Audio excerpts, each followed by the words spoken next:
Okay, so I came across this article about a week ago about the Ghost of Tsushima sound design, and the sound designer Brad Meyer had talked about how he didn't have enough time to record all the birds they wanted, so he came up with a solution to use his voice.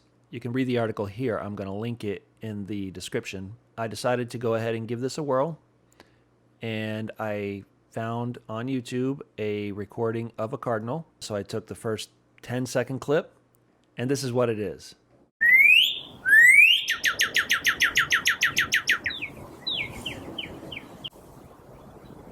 So the first thing I did was to go ahead and pitch it down. I went 3 octaves, and we got this.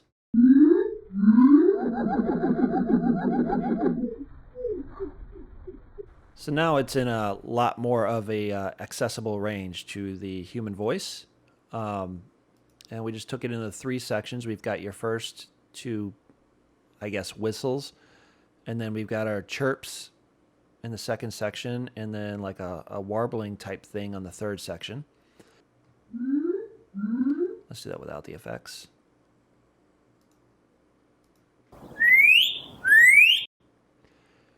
And that one I just took down 3 octaves. Got this. And then I just tried to emulate that on the microphone. And I didn't have my pop filter on there. Sorry about that. I repitched to make it a little bit more to the pitch of the original recording, and chopped it to get out that low proximity effect there. And I also added a hard high pass on that, and this is what I got. So we're already 30% of the way there. Went right on to the second one, and that was this part. Taking it down 3 octaves, we get... I obviously can't chirp that fast, so I took one and got that, and I slowed it down to about, I think it was 200%. So it was just twice as slow. Emulated that, and I got this. Ooh, ooh, ooh, ooh. When I went back, I didn't count these. There was, like 14 or 15 of them, and I just took these 4, and I just chopped them up, sped them up, took them up 3 octaves, and I got this. And because there was so much warbling in there, actually, I chopped them up even shorter. I didn't even put that step in there, but added another hard high pass filter.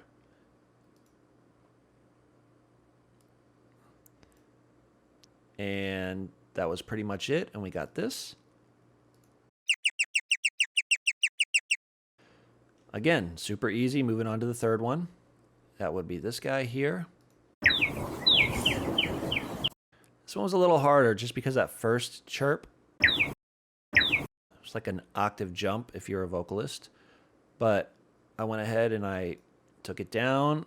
I slowed it down to about 200%. So we had this.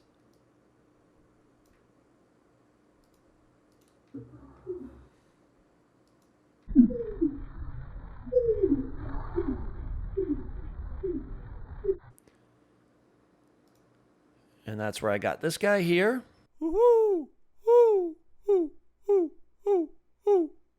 I did a little bit of chopping, brought it up a couple octaves, again, 3 octaves, lined it up with the original, and got this guy. And after that, we had, here it is without the effects.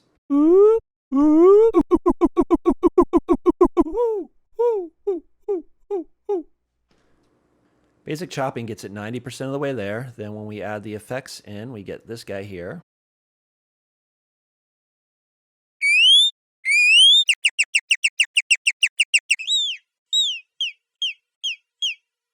And it's pretty much there, but the only thing I didn't like was the chirps. There's another tone in there if you can hear it.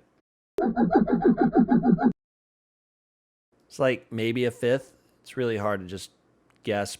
So I doubled the chirps down on another track and made it another fifth higher, and we got this.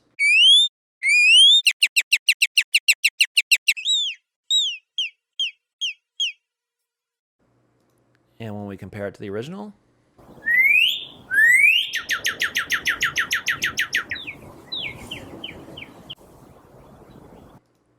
so there you have it. It's like Brad Myers said, it's not going to be good enough to fool an ornithologist, but it'll be good enough for a game or sound design application. And this just makes it a lot easier to do at home. This took more time for me to explain it than to actually do it. It's a lot faster than going out in the field and finding a recording of your own, or even searching for sound libraries that have the bird you want. You can just pull up a reference track on YouTube and get to work. All right, that's all I have for this. Thanks, and keep recording.